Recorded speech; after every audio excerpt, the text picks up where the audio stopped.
তাহলে আমরা 4 নম্বর অঙ্ক দেখছিলাম। দেখেন প্রথমে বলছে কি তার 30 জুন অর্থাৎ জনাব মোহাম্মদ গোলাম ফারুক একটি বেসরকারি ব্যাংকের ব্যবস্থাপক 30 জুন 2024 তারিখের সমাপ্ত বছরে তার আয় সংক্রান্ত তথ্য নিম্নরূপ। প্রথম বলছে ক নম্বরে মাসিক মূল বেতন 60,000 টাকা, নগদ ভাতা মূল বেতনের 20%, নগর ভাতা। পরবর্তীতে বলছে কি বাড়ি ভাড়া ভাতা মূল বেতনের 60%, চিকিৎসা ভাতা প্রত্যেক মাসে 5,000 টাকা যার প্রকৃত খরচ বার্ষিক 35,000 টাকা, আপ্যায়ন ভাতা দেওয়া আছে মাসিক 2,000 টাকা, উৎসব বোনাস দেওয়া আছে 2 মাসের মূল বেতনের সমান।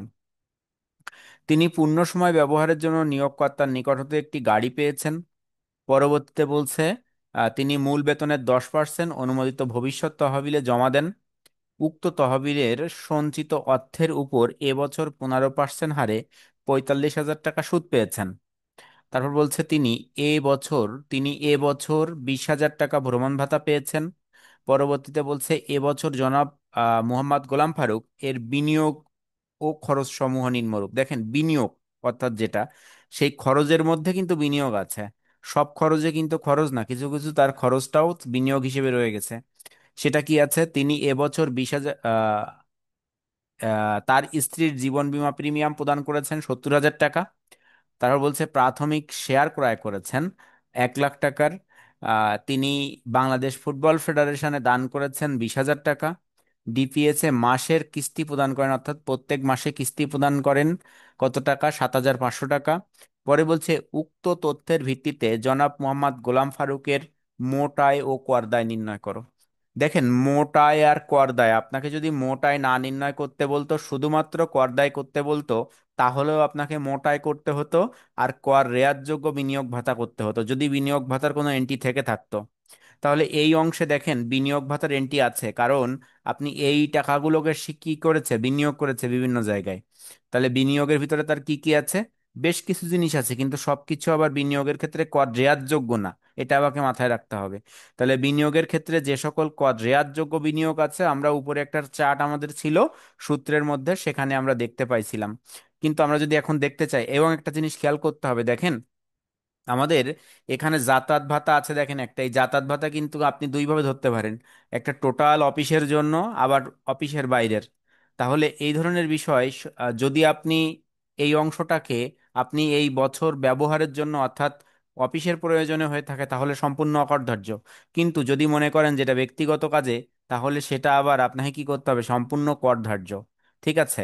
গতদিন যেমন আমরা একটা তথ্য দিছিলাম, যে আমি ওই চেঞ্জ করে দিছিলাম, দেখেন যে এই যে উক্ত তহবিলের উপরে তিনি 15% হারে এত টাকা সুদ পান।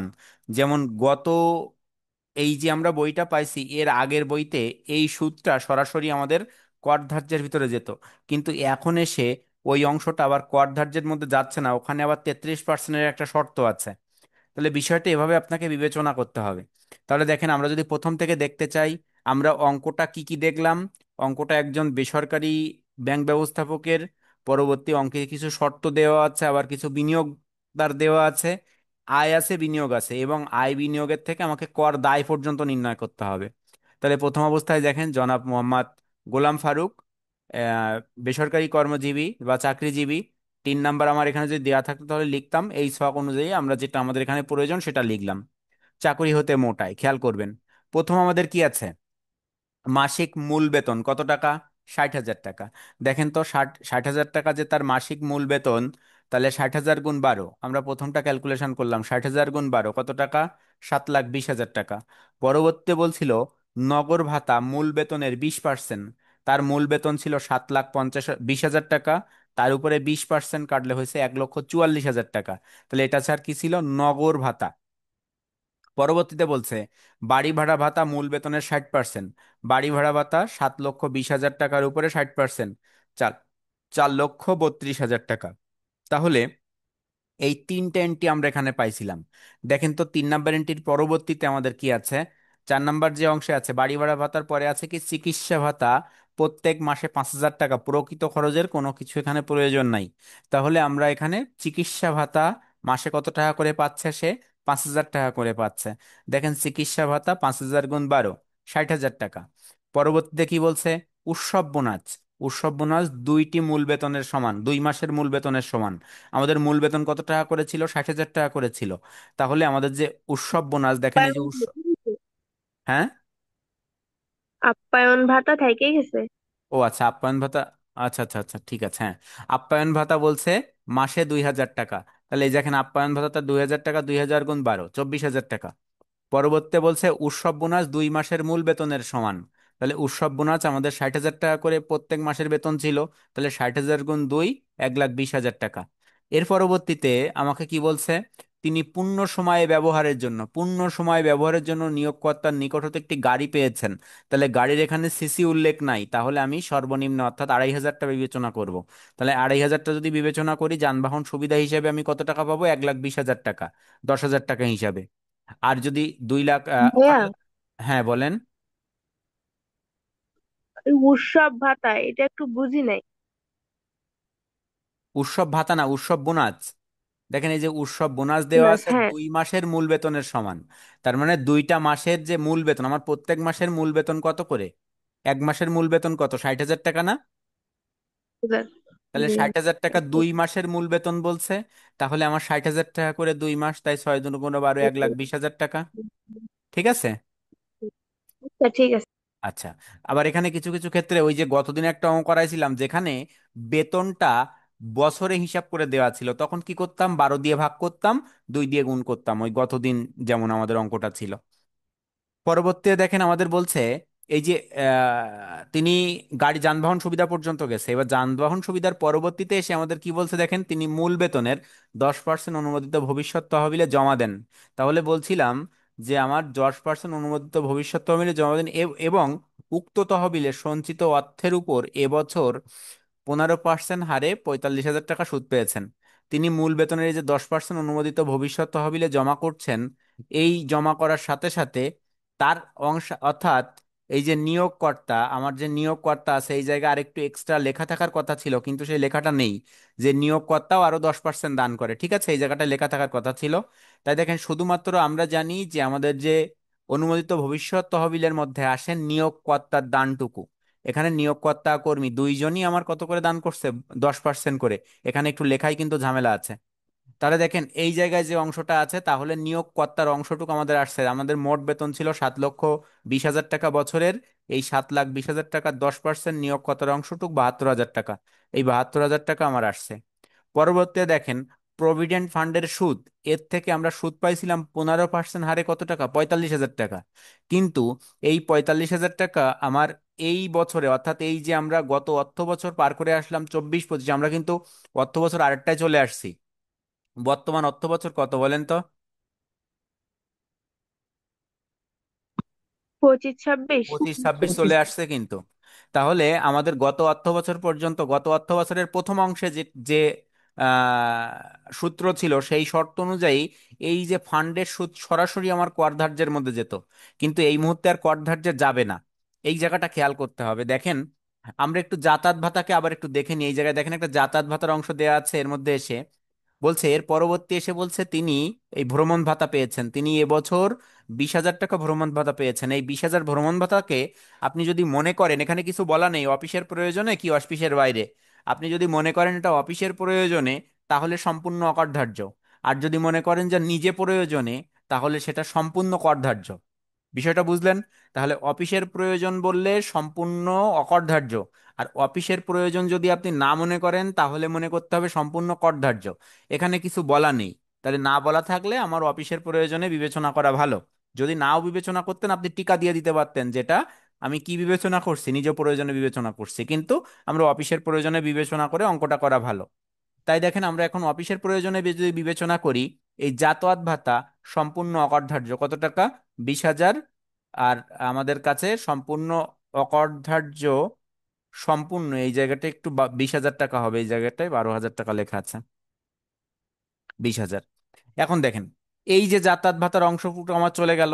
তাহলে এর পরবর্তী অংশে দেখেন আমার ওই একটা অংশ কিন্তু বাদ রাখছিলাম, এই অংশটুকু বোঝাতে বোঝাতে বাদ রাখছিলাম, প্রভিডেন্ট ফান্ডের সুদ।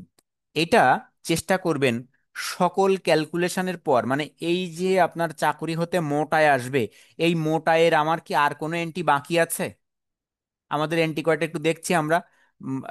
মূল বেতন ছিল, নগর ভাতা ছিল, বাড়ি ভাড়া ভাতা ছিল, চিকিৎসা ছিল, আপ্যায়ন, উৎসব। তিনি নিয়োগকর্তার হতে একটি গাড়ি পেয়েছিলেন। তিনি ভবিষ্যৎ তহবিলের দান ছিল 10%। নিয়োগকর্তা এবং কর্মীর এখানে একটু অ্যাড হবে এই জায়গাটা। পরবর্তীতে 15% হারে সে 45,000 টাকা সুদ পেয়েছেন, এটাকে আমরা বাদ রাখছি। আর তিনি এবছর 20,000 টাকা ভ্রমণ ভাতা পেয়েছেন। এর পরের যে এই অংশটা দেখেন তো কি বলা আছে। বলছে এবছর জনাব মোহাম্মদ গোলাম ফারুক এর বিনিয়োগের খরচ সমূহ, বিনিয়োগ ও খরচ সমূহ। তাহলে এটা কিন্তু আলাদা। বিনিয়োগের অংশ এটুকু কি আর আয়? এটা আয় না, এক কথায় কি ব্যয়। তাহলে এইটুকু আমাদের কিন্তু এই অংশের মধ্যে আসবে না। তাহলে এই যে অংশ আমরা এই পর্যন্ত যেটা দেখছিলাম, এর মধ্যে আমাদের বাদ আছে কোন অংশটা? শুধুমাত্র কি এই সঞ্চিত অর্থের উপরে সুদ, অর্থাৎ সঞ্চয় তহবিলের উপর সুদ। মনে রাখবেন, আপনি এই অংশের সকল ক্যালকুলেশনের পরে আপনি সঞ্চয় তহবিলের সুদটা ক্যালকুলেশন করতে যাবেন। এ কেন? কারণ এই জায়গায় কথা হচ্ছে, আপনার দেখেন এইখানে একটু খেয়াল করবেন, প্রভিডেন্ট ফান্ডের সুদ কত টাকা পাইছিলেন আপনি? 45,000 টাকা। আর এই 45,000 টাকার বাদ অকর ধার্যের একটা সীমা আছে, 33%। এটা কি? মোট আয়ের 33%। মোট আয়ের 33%। দেখেন তো, এই যে অংশটা আপনার কাছে আসছে, এই যে 16,92,000, এই 16,92,000 কিন্তু এই অংশ পর্যন্ত যোগফল, এই অংশ পর্যন্ত যোগফল। তাহলে এই অকরধার্য আমার অধিকাংশ ক্ষেত্রেই এখানে আমার টাকা, সুদের টাকায় করধার্য আসবে না।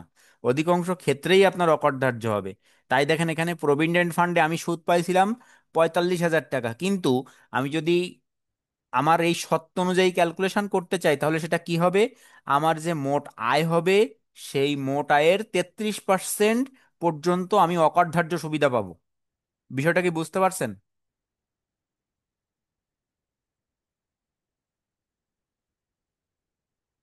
বোঝা গেল বিষয়টা? আপনি যে সুদ পাবেন এবং আপনি যে মোট আয় করবেন, এই মোট আয়, আপনার যে সুদের টাকা থাকবে সেই প্রভিডেন্ট ফান্ডের সুদ বা ইন্টারেস্ট, সেই ইন্টারেস্ট থেকে আপনি অকরধার্য সুবিধা পাবেন। যে মোট আয় হবে আপনার এই আয় বর্ষে, ওই মোট আয়ের 33% পর্যন্ত বাদ দিতে পারবেন। যদি সাপোজ এখানে 10 লাখ টাকা, 6 লাখ টাকা হতো, তাহলে 6 লাখ থেকে দেখেন এই যে 16,92,000 টাকার 33% করলে আসে 5,58,360 টাকা। এই 5,58,360 টাকার উপরে যদি টাকা আসতো আপনার ইন্টারেস্টের টাকা, তাহলে ওই যে বিয়োগফল, ওই বিয়োগফলটুক আপনার করযোগ্যে আসতো। ঠিক আছে? ভাইয়া, হুম, বলেন। ভাইয়া ওই যাতায়াত ভাতা বাদ অপরদার্য সীমা সম্পন্ন এতটুকু একটু বুঝাই দেন। যাতায়াত ভাতা, আচ্ছা যাতায়াত ভাতা বলছি কি, যাতায়াত ভাতা দুই ভাবে আসতে পারে। একটা কি, এখানে কিন্তু আমার কিছুই বলেনি, দেখছেন এই যাতায়াত ভাতার সাথে কিছু বলা আছে? অফিসের প্রয়োজন কি অফিস নিজ প্রয়োজন কিছু বলা নেই। যদি না বলা থাকে, তাহলে আপনি যদি অফিসের প্রয়োজন ধরেন, তাহলে সম্পূর্ণ অকরধার্য। আর যদি অফিসের প্রয়োজন না ধরেন, যদি ব্যক্তিগত প্রয়োজন ধরেন, তাহলে সম্পূর্ণ করধার্য। ঠিক আছে? জি ভাইয়া। তাহলে আমার অঙ্কে, ভাইয়া এখানে ওই যে যাতায়াত ভাতা অকার্যধার্য সীমা সম্পূর্ণ 20,000 কেন দিলেন, ওইটাই কি সীমা? হ্যাঁ হ্যাঁ, এই অকর্ধার্য সীমা অকর্ধার্য সম্পূর্ণ লেখা ওই জায়গায় সীমা। অকর্ধার্য সম্পূর্ণ, এই যে সীমাটা না হয়ে সম্পূর্ণ হবে এই জায়গা, অকর্ধার্য। মানে আমার যাতায়াত ভাতা যাই থাকুক না কেন, লাস্টে ওইটা আমার বাদ দিয়ে দিতে হবে। হ্যাঁ হ্যাঁ, বাসটা বাদ দিয়ে দিতে, যদি আপনার কাছে অঙ্কের মধ্যে অন্য কোনো কথা না বলা থাকে, যদি এখানে বলতো ব্যক্তিগত প্রয়োজনে, তখন অবশ্যই আপনার কি করতে হতো বলেন তো? সম্পূর্ণ করধার্য। করধার্য, হ্যাঁ সম্পূর্ণ করধার্য। কিন্তু এখানে কি কিছু বলা আছে? ভাইয়া ওখানে হ্যাঁ। আমার যখন সম্পূর্ণ কর ধার্য হতো, তখন তো আমার 20,000 টাকা এটার সাথে প্লাস হতো, তাই না? আহ, আবার বলেন। হ্যাঁ হ্যাঁ, 20,000 টাকা এই জায়গায় না বসে, তখন টাকাটা এই জায়গায় বসতো, হ্যাঁ হ্যাঁ হ্যাঁ। এই জায়গায় বসতো। জি জি। তখন সেটা সম্পূর্ণ আমার এই মোট খরচের সাথে কি হয়ে যেত, এই মোটায় আমার যোগ হয়ে যেত সেটা। হুম, ঠিক আছে? বুঝতে পারছি। জি। আচ্ছা, এবার দেখেন পরবর্তী অংশে যখন আমরা যাচ্ছিলাম, আমাদের এখানে কি আছে পরের অংশে বলছে যে এই অংশটা, এই প্রভিডেন্ট ফান্ডটা কি বুঝতে পারছেন? প্রভিডেন্ট ফান্ড যেটা বুঝাচ্ছিলাম, ভাই আর একবার একটু বোঝান। হ্যাঁ, প্রভিডেন্ট হ্যাঁ, ফান্ড সবসময় মনে রাখবেন কি, প্রভিডেন্ট ফান্ডের সুদটা ক্যালকুলেশন করবেন এই অংশের সব ক্যালকুলেশনের পর।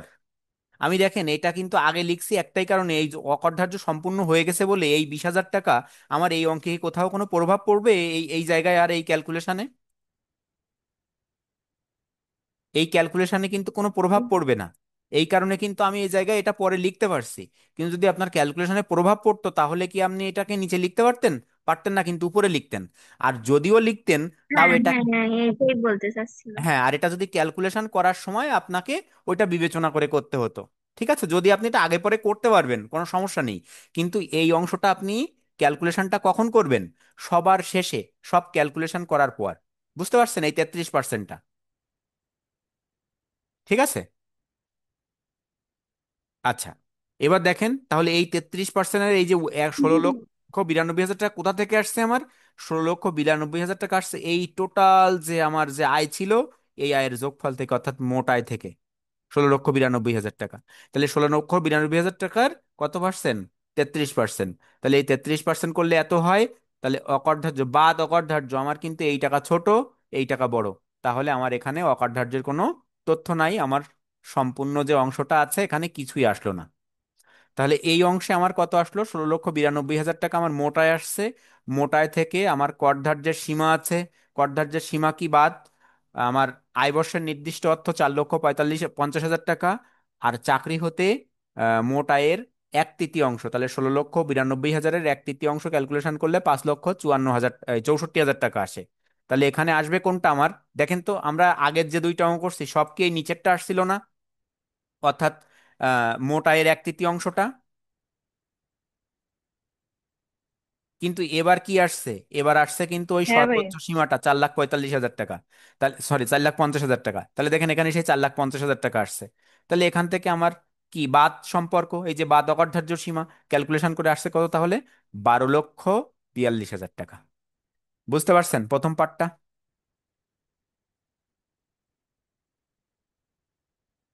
জি ভাই। আচ্ছা, তাহলে এই প্রথম পার্টের পরে আমাকে এখন কি করতে হবে? এখন যেতে হবে কোথায়? এখন যেতে হবে আমাদের যে কর রেয়াতযোগ্য বিনিয়োগ ভাতা আছে। এখন আমরা একটু দেখে আসি কর রেয়াতযোগ্য বিনিয়োগ ভাতার ভিতরে আমার এই জায়গায় কি কি এন্টি কথা বলা ছিল বিনিয়োগ ভাতার মধ্যে। দেখেন তো, জীবন বীমা প্রিমিয়াম, প্রাথমিক শেহার কোরায়, তিনি ফুটবল ফেডারেশনে দান, আর ডিপিএস এ মাসিক কিস্তি, এই তিনটা চারটা জিনিস দেওয়া আছে। কিন্তু এই যে তিনি বাংলাদেশ ফুটবল ফেডারেশনে দান দান করেন, এই অংশটার জন্য সে কোনো কর রেয়াত পাবে না। কারণ আমাদের যে বিনিয়োগ ভাতা ছিল, দেখেন আমরা যদি একটু বিনিয়োগ ভাতাতে যাই, কত দাগ, এই কত দাগ বলছি, আমাদের এখানে যে বিনিয়োগ ভাতা ছিল দেখেন তো, এইখানে আমাদের ওই যে কর রেয়াতযোগ্য বিনিয়োগ ভাতার মধ্যে ওই যে আহ, ফুটবল ফেডারেশন দান, সেটা কি আমাদের এখানে আছে এই জায়গায়? এই শর্তের মধ্যে আমার ফুটবল ফেডারেশনে দান কিন্তু আমার বিনিয়োগ ভাতার মধ্যে অন্তর্ভুক্ত নেই। অর্থাৎ এটা কর রেয়াতযোগ্য নয়, ওটা সম্পূর্ণ কি করযোগ্য। তাহলে ওখানে আমি বাদ দিতে পারবো না। এই কারণে দেখেন আমি যখন অঙ্কে যাচ্ছি তখন আমাদের যে 3 নাম্বার অঙ্ক, 4 নাম্বার অঙ্ক, সেখানে দেখেন এই, তাহলে বসবে কয়টা এন্টি? একটা এন্টিটি কিন্তু বসবে না।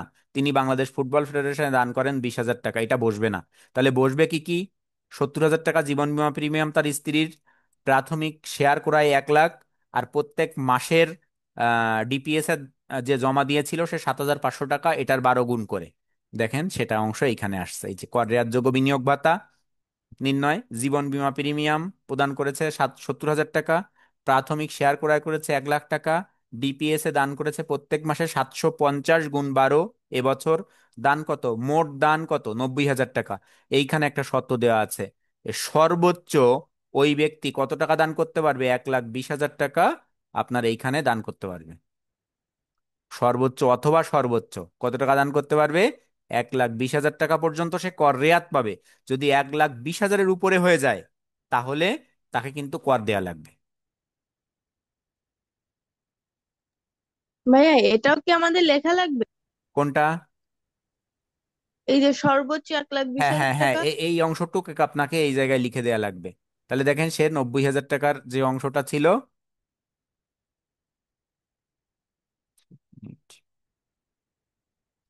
আচ্ছা, পরবর্তীতে দেখেন আমাদের পরবর্তী অংশে কি আসছে, অনুমোদিত ভবিষ্যৎ তহবিলের দান। আমাদের অনুমোদিত ভবিষ্যৎ তহবিলে ওই ব্যক্তি কত টাকা দান করেছিল আগেরবার মনে আছে?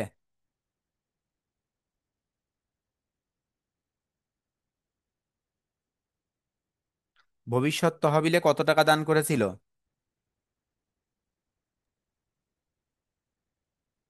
45,000 টাকা।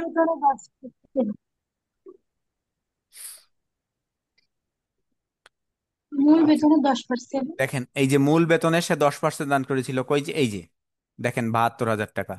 তাহলে এই যে অংশটা আপনার কাছে ছিল, তাহলে এই অংশটা আমাদের 72,000 টাকা। বলছিলাম নিয়োগকর্তা আর কর্মী দুইটা এখানে, কর্তার দান ছিল, আমাদের কর্তা আর কর্মী দুইটাই আসে এখানে।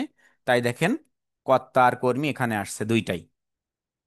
ঠিক আছে, তাহলে এই যদি সে ব্যক্তি এই 90,000 টাকার উপরে, যদি 1,20,000-এর উপরে যদি সে দান করতো, তাহলে কিন্তু আর এইখানে তার এই অকরধার্য সীমার মধ্যে আসতো না। তাকে সম্পূর্ণ তখন কর দিতে হতো। এই কারণে এই সর্বোচ্চ 1,20,000 টাকা এখানে লেখা আছে। বুঝতে পারছেন? আচ্ছা, এইবার দেখেন, তাহলে অনুমোদিত ভবিষ্যৎ তহবিলের দান আমার কত গেল, 1,44,000 টাকা। এবার এই টোটাল অংশটাকে যদি আমরা যোগ করি, এখানে 70,000, 1,90,000, 1,44,000 যোগ করলে আমাদের কত আসছে? যোগ করলে আসছে 4,04,000 টাকা। তাহলে এই 4,04,000 টাকা আমার প্রকৃত বিনিয়োগ হয়েছে এই বছর, প্রকৃত বিনিয়োগ। এবার এই প্রকৃত বিনিয়োগ থেকে আপনি রেয়াত পাবেন তিন উপায়ে। তিন উপায় কি কি? মোট আয়ের উপরে কর রেয়াত, অনুমোদনযোগ্য বিনিয়োগের উপর কর রিয়াত, আর নির্দিষ্ট অর্থ। মোট আয়ের উপর কর রিয়াত, মোট আয় আপনার কত হয়েছিল দেখেন তো, লাস্টে এসে 12,42,000 টাকা। এই 12,42,000 টাকার উপরে 3%, 37,260 টাকা। আর অনুমোদনযোগ্য বিনিয়োগ, অনুমোদনযোগ্য বিনিয়োগ আমার কত আসছিল, 4,04,000 টাকা। এই 4,04,000 টাকার উপরে 15%, তাহলে হয় 60,600 টাকা। আর নির্দিষ্ট অর্থ 10 লাখ টাকা। এর মধ্যে যেটি কম, তার মধ্যে যেটি কম কত, 37,260 টাকা। তাহলে বিনিয়োগ ভাইয়া, ভাতা। এই যে মোট আয়ের উপর 3%, বিনিয়োগের 15%, এগুলো কোথায় পাইলো? এগুলো, হ্যাঁ হ্যাঁ, আবার বলেন। এই যে মোট আয়ের উপর 3%, হ্যাঁ, অনুমোদনযোগ্য বিনিয়োগের 15%, এগুলো কোথায়? এগুলো কোথায়? এইগুলো হচ্ছে আমার এই এই প্রকৃত মানে কর রেয়াদের শর্ত দেখেন। এই শর্তগুলো সব দেখেন আমার এই এই টেবিলের মধ্যে ছিল। আপনারা মনে হয় টেবিলটা লেখেননি খাতায়। এই যে দেখেন তো লেখা আছে, খেয়াল করেন। কর অব্যাহতি, মোট আয়ের কত পার্সেন্ট, 3%, অনুমোদনযোগ্য বিনিয়োগের 15%, আর নির্দিষ্ট অর্থ 10 লাখ। এর মধ্যে কর রেয়াতের সীমা আচ্ছা। যেটা কম, দেখছেন তিনটির মধ্যে যেটি কম। ঠিক আছে। জি ভাইয়া। আচ্ছা, তাহলে আমাদের কথায় কিন্তু এর উপরে পড়ে না থাকলে এই সাবজেক্টের উপরে পাশ করা যাবে না। আবার একটু বলেন, আমি বুঝিনি। এই রেগুলার এই সাবজেক্টটা নিয়ে বসতে হবে প্রত্যেক দিন, না হলে এই আরো আবার সাবজেক্টে একটা পাশ বিষয় করা যাবে দেখেন, না। এ তো আপনাকে বসতে হবে। সরকার যদি আবার মনে করে যে এর উপরে চেঞ্জ করবে, তাহলে আবার চেঞ্জ করবে, আবার আপনাকে নতুন করে শিখতে হবে। বুঝছেন বিষয়টা এমন। এই সাবজেক্টটা আসলে এমনই একটা সাবজেক্ট। এ সাবজেক্ট আসলে আপনি ওই এখন একটা অঙ্ক করবেন কিন্তু সেটাও সঠিক, কিন্তু যদি এটা এর আগের ইয়ার ধরে করেন সেটা কিন্তু সঠিক, কিন্তু আপনি এখন আসলে এটা ভুল প্রমাণিত করতে পারবেন, কারণ এখন ওখানে আবার সিদ্ধান্ত চেঞ্জ হয়ে গেছে। অর্থাৎ যখন যেটা হবে আপনাকে করবর্ষ আয়বর্ষ বিবেচনা করে অঙ্ক করতে হবে। বা এই সাবজেক্টে নির্দিষ্ট কিছু অঙ্ক করে রিটেন পার্ট গুলো বেশি করলে ভালো হয় না? আহ, আপনাকে তো রিটেন যেগুলো তো করতেই হবে, এখানে শুধুমাত্র ম্যাথ করে আপনি পাশ করতে পারবেন না, ম্যাথের সাথে সাথে রিটেন করতে হবে আপনাদের। ভাই ম্যাথ রিটেনই দেখতেছি বেশি, ম্যাথ একটু কম দেখতেছি হ্যাঁ, ম্যাথ বোর্ডে। ওই যে আপনার আমাদের যে পাঁচ ছয়টা সাতটা অধ্যায় আছে, ছয়টা সাতটা অধ্যায় মিনিমাম 5টা অধ্যায় আপনাকে করতে হবে, বুঝছেন? 5টা অধ্যায় না করলে আপনি ম্যাথ আপনার কমন করতে পারবেন না। এবং এই চাকরি হতে আয় একটা অঙ্ক আসবে, এটা ফিক্সড। চাকরি হতে আয়, ভ্যাট, এই দুইটা অধ্যায় থেকে দুইটা অঙ্ক আসবে, আপনি এটা এ করে রাখতে পারেন। ভাড়া কৃষি ভাড়া এখান থেকেও আসে। ঠিক আছে। ঠিক আছে।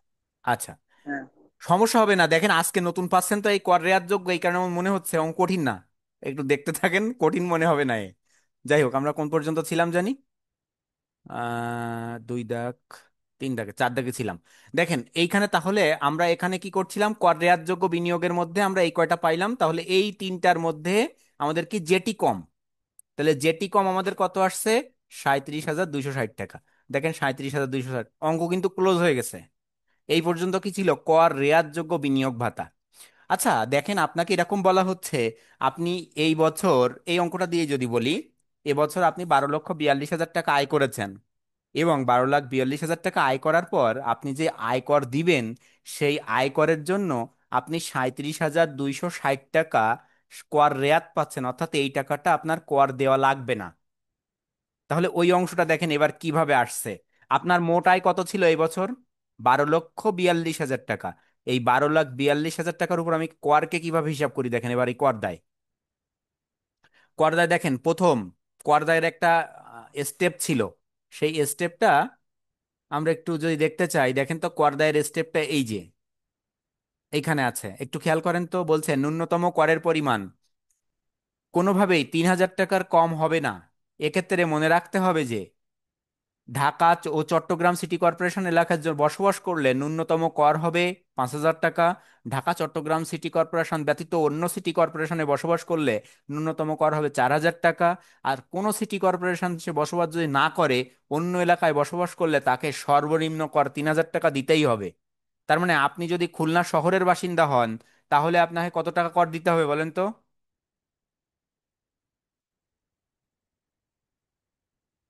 খুলনা শহর হলে কত হবে, খুলনা সিটি কর্পোরেশন 4,000।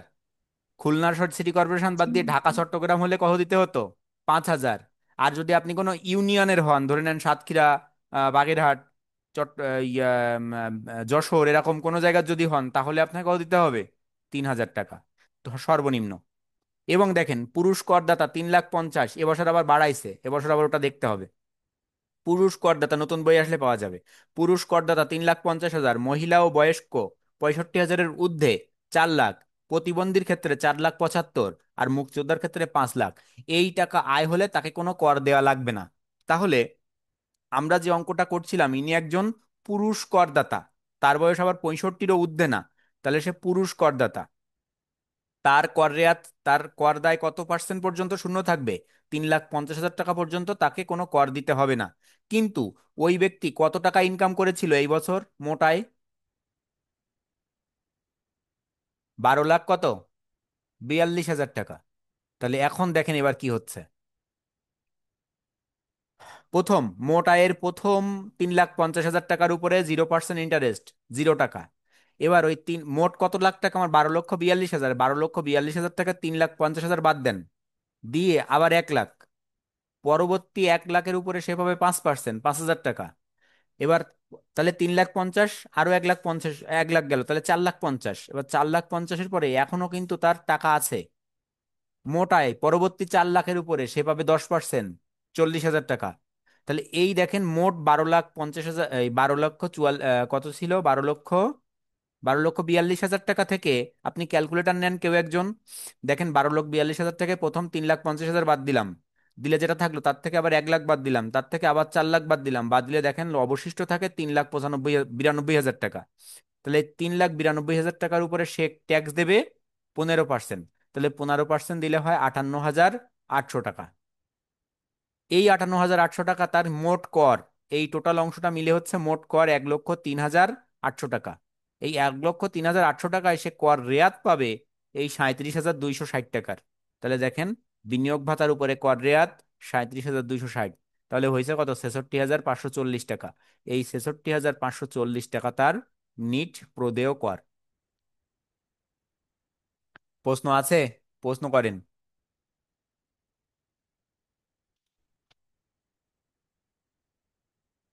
এই লাস্টের পার্টটা কি বুঝছেন?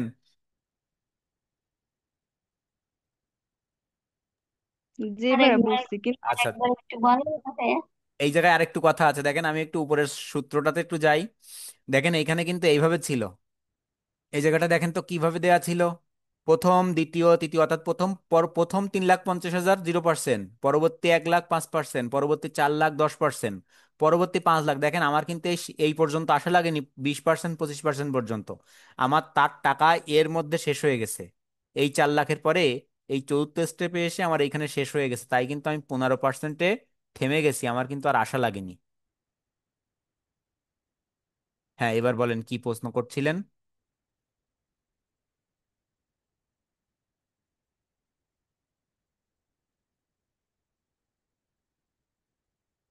কে যেন ভাইয়া প্রশ্ন করলেন? লাস্টের একটু আরেকটু আরেকটু বলেন। আচ্ছা, এই জায়গাটা দেখেন তো, এই জায়গাটা একটু বোঝেন। দেখেন এই জায়গাটা কি বলছে, আপনার যে টাকা থাকবে মোট টাকা, সেই মোট টাকার প্রথম 3,50,000 উপরে পাবেন 0%, পরবর্তী টাকার উপরে 1 লাখ, পরবর্তী 1 লাখের উপরে 5%, পরবর্তী 4 লাখের উপরে 10%, পরবর্তী 5 লাখের উপরে 20%, এই 15%, আবার তার পরবর্তী 5 লাখের উপরে 20%, আর যদি আরো অবশিষ্ট টাকা থাকে তাহলে 25%। এবার আপনারা একটু ক্যালকুলেটর ধরেন একজন, আমি দেখেন ভালোভাবে বুঝাই দিচ্ছি, বা যে যে বুঝছেন না তার ক্যালকুলেটর ধরেন। দেখেন ক্যালকুলেটরে বুঝাচ্ছি। মোট আপনার আয় ছিল কত টাকা? 12,42,000। 12,42,000। এই 12,42,000 থেকে 3,50,000 বাদ দেন, মাইনাস 3,50,000 বাদ দিছেন।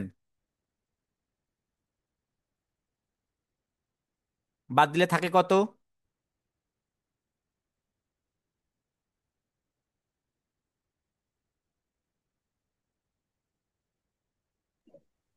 8,92,000। কত? 7,42,000। এবার 7,42,000 থেকে আবার পরবর্তী স্টেপে এক সাত লাখ হ্যাঁ, ভাই 8,92,000। 8 লাখ। এবার ওর থেকে আবার 1 লাখ বাদ দেন।